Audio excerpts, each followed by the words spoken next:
ஒருவருக்கு திடீர் சந்தேகம் வந்தது. மனைவிக்கு காது கேட்கவில்லையோ?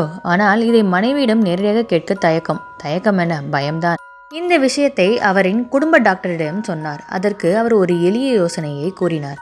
20 அடி தூரத்தில் இருந்து மனைவியிடம் ஏதாவது பேசி பாருங்கள். மனைவியின் காதில் விழவில்லை எனில் சற்று நெருங்கி 15 அடி, 10 அடி, 5 அடி இப்படி குறைத்து கொண்டே நெருங்கி சென்று பேசுங்கள் என்று ஐடியா கொடுத்தார். எத்தனை அடி தூரத்தில் இருந்து பேசினால் மனைவிக்கு காது கேட்கவில்லை என தெரிந்தால் அதற்கேற்றபடி சிகிச்சை அளிக்கலாம் என டாக்டர் சொன்னார். கணவனுக்கு ஒரே குஷி. உற்சாகமாக வீடு திரும்பிய அவர் வீட்டு வாசலில் இருந்தபடியே உள்ளிருந்து மனைவியிடம் இன்று என்ன சமையல் என்று கேட்டார்.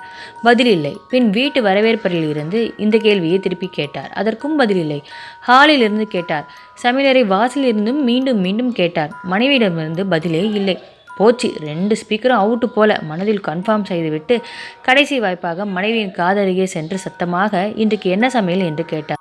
காதில் ஏதோ குண்டு வெடித்தது போல இருக்கவே அவர் மனைவி அவரை கோபமாக திரும்பி பார்த்து, ஏன் இப்படி கத்துறீங்க? நீங்களும் வாசலில் கேட்டீங்க, வரவேற்பறையில் கேட்டீங்க, ஹாலில் கேட்டீங்க, சமையலறையில் கேட்டீங்க.